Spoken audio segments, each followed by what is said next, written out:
தமிழ் உள்ளங்கள் அனைவருக்கும் இனிய வணக்கம். இது உங்கள் தமிழ் ஸ்டோர் சேனல். நம்மளுடைய தமிழ் ஸ்டோர் சேனலின் சார்பாக இனிய புத்தாண்டு நல்வாழ்த்துக்கள். Happy new year 2024. NEET exam எழுத போகிற மாணவர்கள் 2024 ஆண்டு தான் நீங்கள் எக்ஸாம் எழுத போகிறீங்க. 2023 உங்களுடைய ஆம்பிஷன் என்ன அப்படின்றதெல்லாம் முடிவு பண்ணியிருப்பீங்க. என்னென்னலாம் செய்யணும், என்னென்னலாம் செய்யக்கூடாதுன்ற மாதிரி, எவ்வளோ மார்க்லாம் எடுக்கணுன்றதால ஒரு எண்ணம் உங்களுக்கு வந்திருக்கும். நிச்சயமாக அந்த எண்ணம் எல்லாமே நிறைவேறக்கூடிய ஒரு ஆண்டாக நிச்சயமாக இது இருக்கும். அதனால் எந்த மாணவர்களுமே எதுவுமே நீங்கள் கவலைப்படாமல் இந்த 2024 உங்களுடைய கோல் என்னவோ அந்த கோலை மனசில் வச்சுக்கிட்டு அந்த கோலை நோக்கி நீங்கள் ஓடினீங்கன்னாவே போதும். அது ஒவ்வொரு நாளுமே அந்த கோல் உங்கள் மனசில் இருந்துகிட்டே இருக்கணும். ஒரு டார்கெட் வச்சுக்கிங்க. அந்த டார்கெட் உங்கள் மனசில் இருந்துகிட்டே இருக்கணும். அது இருக்கும் பொழுது ஆட்டோமேட்டிக்காக அந்த எண்ணமானது நம்மளை ஈஸியாக அந்த கோலை நோக்கி நம்மளை எடுத்துகிட்டு போகும். 2024 நிச்சயமாக அந்த கோல் உங்களால் சக்ஸஸ் பண்ண முடியும். அதுதான் இந்த நீட்டோடைய ரிசல்ட் அப்படின்னு சொல்கிறது. நிச்சயமாக நீட்டோடைய ரிசல்ட் அப்படின்னு சொல்கிறது நீங்கள் எதிர்பார்க்குற மாதிரி நிச்சயமாக அமையும். நானும் கடவுளை வேண்டிக்கிறேன்.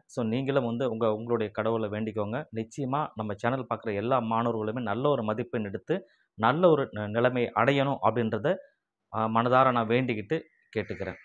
சரி, இன்றைக்கான வீடியோவில் மெயின் நம்ம பார்க்க போகிற விஷயமே என்ன அப்படின்னு பார்த்தீங்கன்னா, அடுத்து இருக்கிற 4 மாதங்களுக்கு எந்த மாதிரி ஸ்டெப்பை நம்ம ஃபாலோ பண்ணணுன்றதை நீங்கள் தெரிஞ்சுக்கோங்க. நமக்கு கரெக்டாக இன்றைக்கி ஜனவரி 1, 2024 இருக்கும். ஏன்னா காலம் அப்படின்றது நமக்கு நிற்க போகிறது கிடையாது, கடந்துக்கிட்டே இருக்கும்.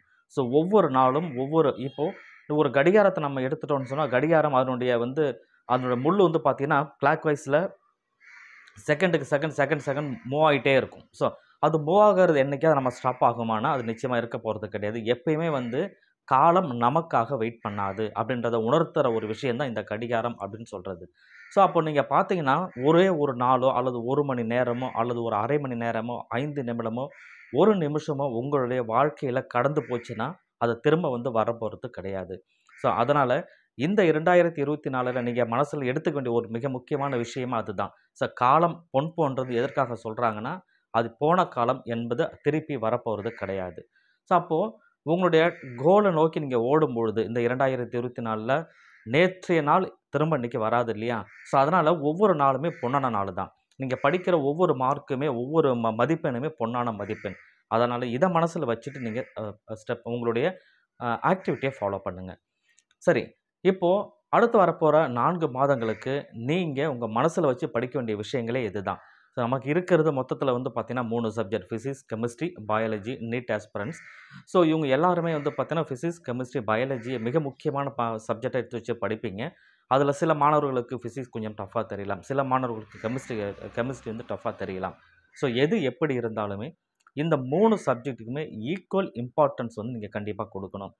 நான் பயாலஜி படிக்கிறேன். பயாலஜி ரொம்ப ஈஸி, அதனால் பயாலஜி அதிக நேரம் எடுத்து படிக்கிறேன், எனக்கு ரொம்ப பிடிச்ச சப்ஜெக்ட் அப்படின்னு நினச்சிட்டு நீங்கள் ஃபிசிக்ஸையோ கெமிஸ்ட்ரியோ அந்த படிக்கிற நேரத்தையோ அல்லது படிக்கிற அந்த கொடுக்குற முக்கியத்துவத்தையோ குறைவாக கொடுத்தீங்கன்னு சொன்னால் இதனுடைய எஃபெக்ட் எங்கே தெரியும் உங்களுக்குன்னா அந்த எக்ஸாமோட ரிசல்ட்டில் தெரியும். அதனால் ஈக்குவல் இம்பார்ட்டன்ஸ் அப்படின்றது ஒரு என்ன சொல்கிறது, ஒரு சமமான ஒரு முக்கியத்துவம் அப்படின்னு சொல்கிற விஷயத்தை ஒரு சப்ஜெக்ட்டும் நீங்கள் கொடுக்கணும். இப்போ பயாலஜிக்கு நீங்கள் படிக்கிறது 1 ஹவர் படிக்கிறீங்கன்னா அதே மாதிரி 1 ஹவர் ஃபிசிக்ஸ் கெமிஸ்ட்ரிக்கும் படிக்கணும். சரிங்களா? நிறைய மாணவர்கள் இன்ஸ்டியூட்டில் போய் படிச்சுட்டு இருப்பீங்க. நிறைய பணங்கள் உங்கள் பேரண்ட்டு செலவு பண்ணியிருப்பாங்க. 1 லட்சம் 1.5 லட்சம் கட்டிலாம் நீங்கள் படிச்சுட்டு இருப்பீங்க. சில பேர் +2க்கு மட்டும் படிச்சிருப்பீங்க, சில பேர் +1 +2வில் சேர்த்து படிச்சிருப்பீங்க. 2 வருடங்கள் படிக்கிறீங்க. உங்களுடைய முழு உழைப்பு அப்படின்னு சொல்கிறது வீணாகக்கூடாதுன்னா நீங்கள் கொடுக்குற விஷயங்கள், நீங்கள் கொடுக்குற முக்கியத்துவம் அப்படின்ற விஷயம் எல்லா சப்ஜெக்டும், அதாவது 3 சப்ஜெக்ட்டுமே முழுமையாக இருக்கணும். இன்றைக்கி நியூ இயர் அப்படின்றதுனால பக்கத்தில் கோவிலில் படைச்சிட்டு இருக்காங்க. அதனுடைய நாய்ஸ் நமக்கு கொஞ்சம் அதிகமாக இருக்குது, அட்ஜஸ்ட் பண்ணிக்கோங்க.